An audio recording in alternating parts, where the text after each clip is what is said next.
Trading is a business. It is not a gamble. There's no more stimulus checks. Like, literally, I learned a lot of this stuff the hard way. It's a miracle that I became a millionaire when I did that.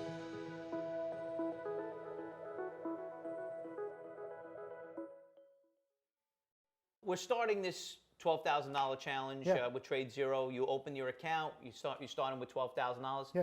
Walk me through. What are we trying to do with this This challenge? is what I like to do when I have a new project. And with TradeZero, I want to show exactly how to grow a small account. Whether you start with 12K, 5K, 10K, whatever, you can start with 50K.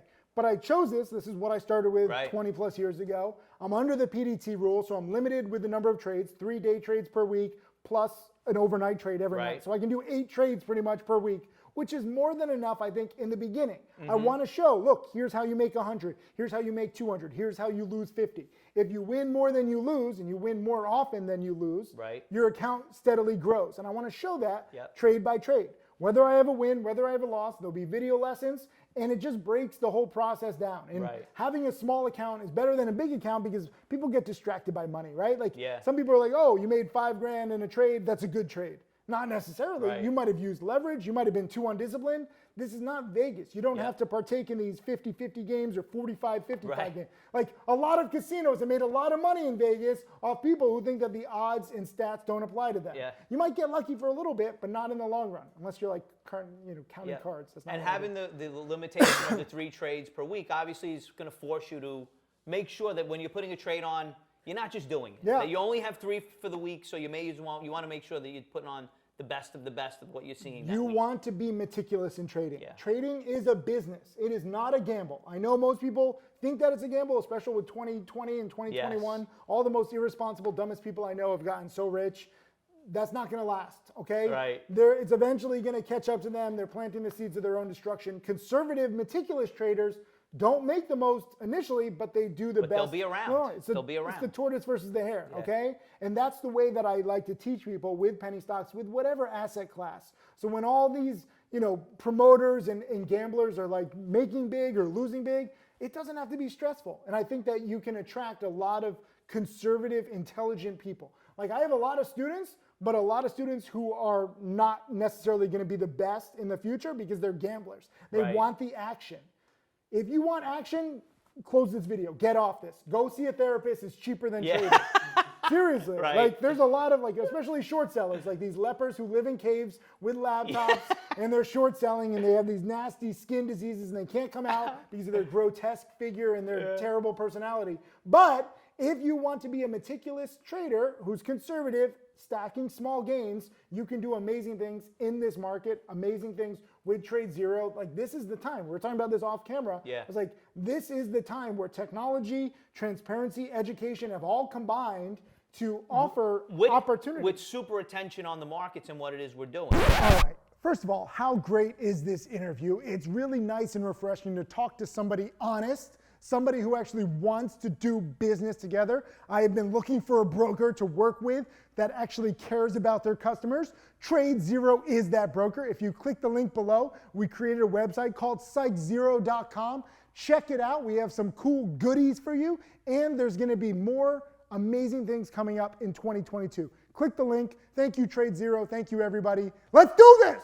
The last year and a half, obviously, we've seen with the pandemic starting and the stock markets being really the only live action in town, I think, it really served as a way to introduce a lot of new folks to what it is we do, make them feel a little bit more comfortable and the fact that the markets are not just for those guys. I think over the last 18 months, 2 years, we hear about this all the time, democratization of finance is key buzzword. But I think there's a lot of truth to that with, commissions being at zero, with the ease of onboarding accounts and funding your accounts, super easy.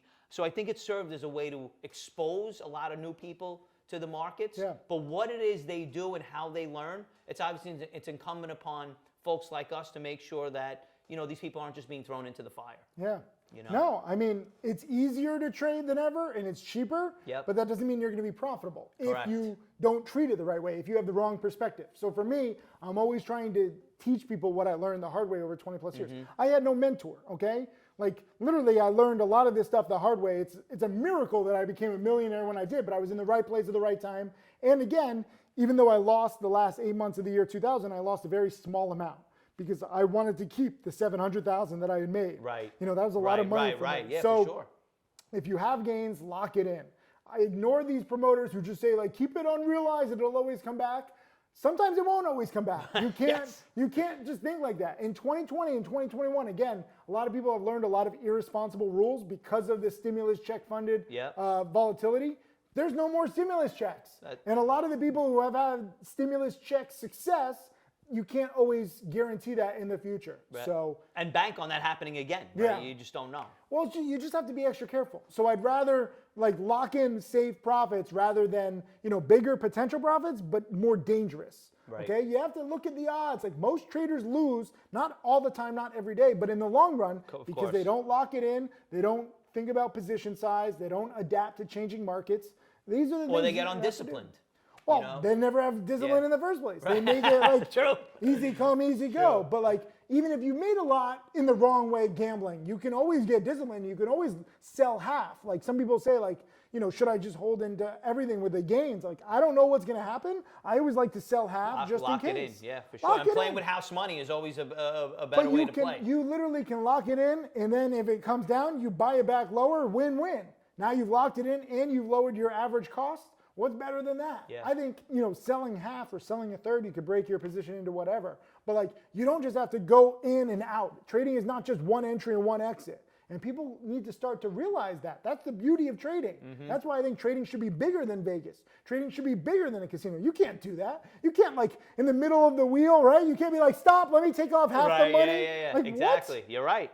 You're right. Trading Great should- analogy, by the way. Trading should be more popular. The problem is you have gamblers who lose everything. You have shady promoters who just lie and people feel abused. Like a lot of these penny stocks crash 50, 60, 70%, no news.